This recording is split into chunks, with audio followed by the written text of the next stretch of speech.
এখন আমি চলে এসেছি চন্দননগর সবচেয়ে নাম করা মা তারা হিন্দু হোটেলে। এখানে কিন্তু অনেক রকম আইটেম পাওয়া যায় খুবই সস্তায়। এদিকে রয়েছে চন্দননগর, এদিকে রয়েছে চুচুড়া হুগলি যাওয়ার রাস্তা, তার মিডিল পয়েন্টে মানে চৌমাথার মোড়ে কিন্তু এই দোকানটা রয়েছে। আর এখানে চোখের সামনে একদম ওপেন কিচেন রয়েছে ব্যবস্থা, যেখানে কিন্তু এই যে সার্ভ হচ্ছে, এটা কিন্তু ভেজ থালি রেডি হচ্ছে। ভেজ থালি কিন্তু এখানে 40 টাকা করে প্লেট, আর চিকেন হচ্ছে 25 টাকা। মানে খুব সস্তার মধ্যে কিন্তু এখানে ভ্যারাইটিস খাবার পাওয়া যায়। চালের কয়েক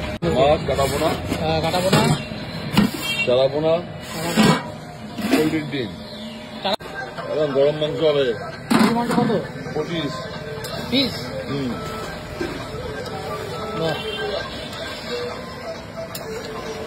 আর আগে দাও আমাদের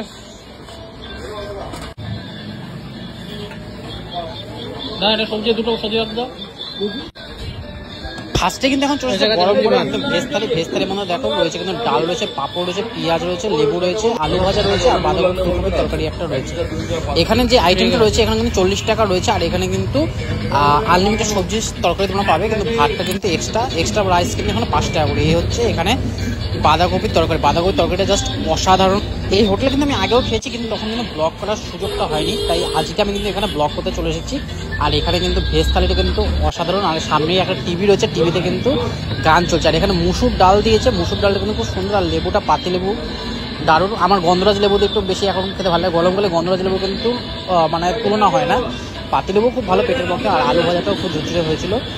আর পাঁপড় আছে এর সাথে, আর তোমরা লঙ্কা দিয়ে নিতে পারো। আমরা নিয়ে নিয়েছি কিন্তু এখানে রুই মাছের পিস। রুই মাছ কিন্তু খুবই সস্তা, 30 টাকা করে রুই মাছ। আর আমরা নিয়েছি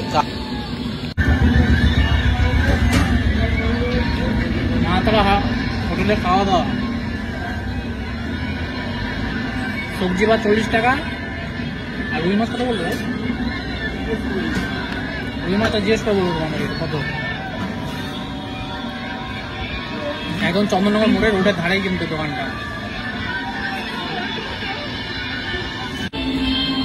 আমরা এখন নিচ্ছি এক্সট্রা রাইস, সাদা সাদা ঝুরঝুরে ভাত। এটা কিন্তু মিনিকেট রাইস আছে, পার প্লেট কিন্তু 5 টাকা করে। এক্সট্রা রাইস 5 টাকা, খুবই সুন্দর। আর মাছের পিসটা দেখো, মাছের পিসটা কিন্তু খুবই সুন্দর। আর কারিটাও কিন্তু দারুণ হয়েছিল। এরা কিন্তু এমন না একটা যেরকম হোটেলে থাকে একটা গ্রেভির মধ্যে কিন্তু চিকেন মাটন সব কিছু আইটেম একই গ্রেভিতে বানায়। এখানে কিন্তু সেই ব্যাপারটা নেই। মাছের জন্য কিন্তু রুই মাছের ঝোল কিন্তু আলাদা, কাতলা মাছের গ্রেভিও আলাদা, মাটনের গ্রেভি আলাদা, চিকেনের গ্রেভি আলাদা, ডিমের কারি আলাদা, সব কিছু কিন্তু আলাদা আলাদা। তোমরা প্রথমে যখন ভিডিওটা দেখেছো তখন দেখিয়ে দিয়েছিলাম। মাটনটা শেষ হয়ে গেছিলো, চিকেনটা তৈরি হচ্ছিলো, চিকেনটা শেষ হয়ে গেছিলো, কিন্তু সেকেন্ডবার রিপিট হচ্ছিলো চিকেনটা। আর এই হচ্ছে রুই মাছ। রুই মাছের কিন্তু পিসটা কিন্তু সত্যি খুব দারুণ হচ্ছে। আর অসাধারণ ফ্রাই হয়েছে। ফ্রাইটা একটু বেশি হয়ে গেছে, ফ্রাইটা যদি আরেকটু কম হলেও কিন্তু বেটার হতো। কিন্তু এখানকার খাওয়া সত্যি দারুণ, মানে ঘরোয়া টাইপের। অন্য সময় কিন্তু এখানে অপশনাল কিছু থাকে, যখন শাকও থাকে। খাওয়া দাওয়া সত্যি এখানকার দারুণ। আমি কিন্তু নতুন আরেকটা হোটেলও যাবো, সেই হোটেলটা তোমাদের সাথে দেখাবো, শেয়ার করবো। তোমাদের যদি ভিডিওটা ভালো লাগে তাহলে অবশ্যই কিন্তু সবার সাথে শেয়ার করো, আর কমেন্ট করো, আর পেজটাকে ফলো করে দিও। মাছটা মোটামুটি ভালোই, গাদার পিস দিয়ে। পরে একটা এক্সট্রা রাইসও নিয়েছিলাম আমরা।